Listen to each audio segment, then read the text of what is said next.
Hello, Grand Rapids. This is City Manager Mark Washington. I'm here today at the Grand Rapids Public Museum along with Dale Robertson, who's our Executive Director, as Yeah. well as Mike Stahl, who's our Project Manager for the City of Grand Rapids. Welcome, gentlemen. Thank you. Thank you for having Appreciate us. you being here. Yeah, thank you for having me. First of all, Dale, let me thank and congratulate you for your years of service. 17 years of very 17, dedicated, faithful yeah. services to the people of Grand Rapids, and you've done an outstanding job.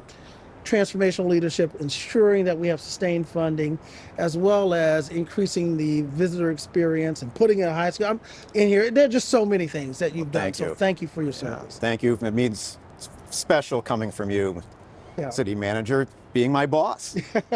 Well, and you have gone out with a bang because you've done so much over the years, but this is the grand finale. You have $40 million of capital projects happening in and around the museum, from the expansion to the trail work, and then the city is doing some stuff in the river. Tell us about all the amazing things that you're doing around here. So this project, this expansion project, is designed to fulfill our obligations to be as public, if not more public than we've ever been, and to wrap around that core mission of being physically and cognitively accessible to the broadest population. At our core, we're an educational institution, so that's on what everything rests on.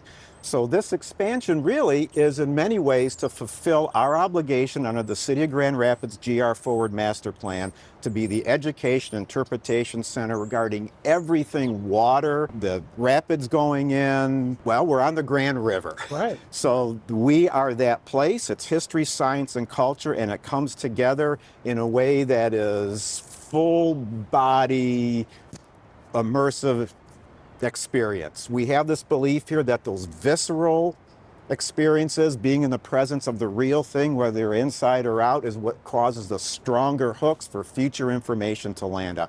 It's why we work with school districts in every part of the county. Every school district in Kent County comes to the Grand Rapids Public Museum. Well, inside, great experiences for culture and education, especially for youth. We have actual school here, but also all of our youth in the county can experience this at no cost, correct? Correct. Under the millage that was done with the zoo in 2016, every student in Kent County up to the age 17, every child up to the age of 17 gets in free every day we're open, and we're open 52 weeks out of the year. Well, then that's inside. And on the outside, we have this beautiful trail that is being constructed, and outdoor classroom. Tell us about some of the amenities on the outside of the museum. So just expanding that educational mission inside and outside. So there's an outdoor classroom that is a unique design, a retaining wall. Of course, it can't just be a retaining wall, it's a geologic layers. Then the Bayport limestone is what actually caused the rapids in the first place. The carousel pavilion has been totally redone, so it is 100% accessible for the first time in its entire history, and we are part of the whole Greenway, so we're part of that 7.5-mile loop that then extends beyond that, so we comply with that.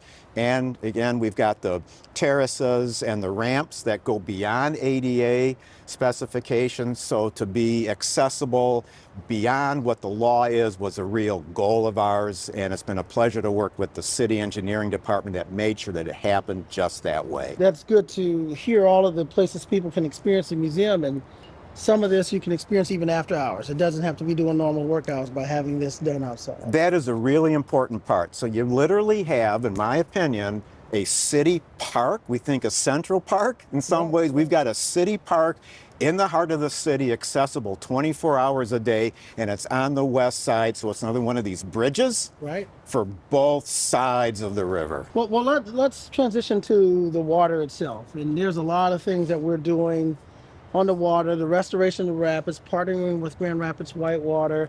That project is permitted. We're going to be in the river doing some construction work this summer.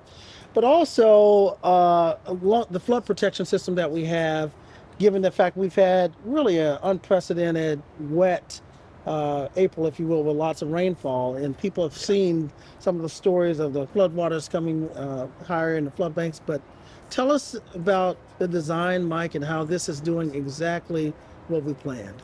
Well, the design team that worked on the museum Riverfront and a lot of the other Greenway projects worked really closely with our river restoration project team led by my colleague Kristen. And we really thought through the different scenarios that we're going to experience. And the flows that we experience now happen very regularly. So this is one of the examples of us designing with nature that we have been prepared for this. We have built these systems to take water during the seasons of high water. And then when it goes back down, there will be access points there where kids can get into these pockets of slower moving water and get their hands wet, do the water testing, and really have that full immersive experience of really, promoting early science. When the waters are higher than we would normally like the public to have safe access to, we close a portion of the trail.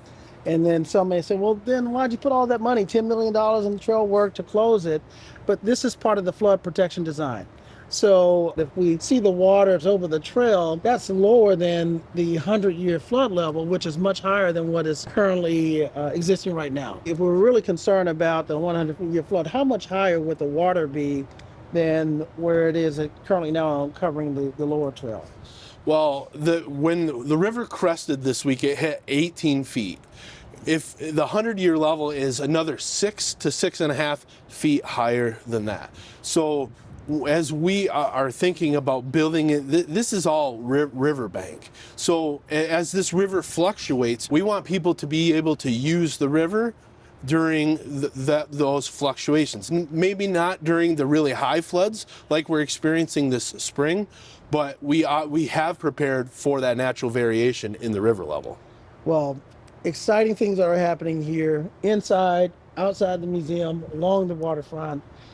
Can't wait for it all to be fully open and accessible. And I want to thank both of you for your work and look forward to seeing everybody next month.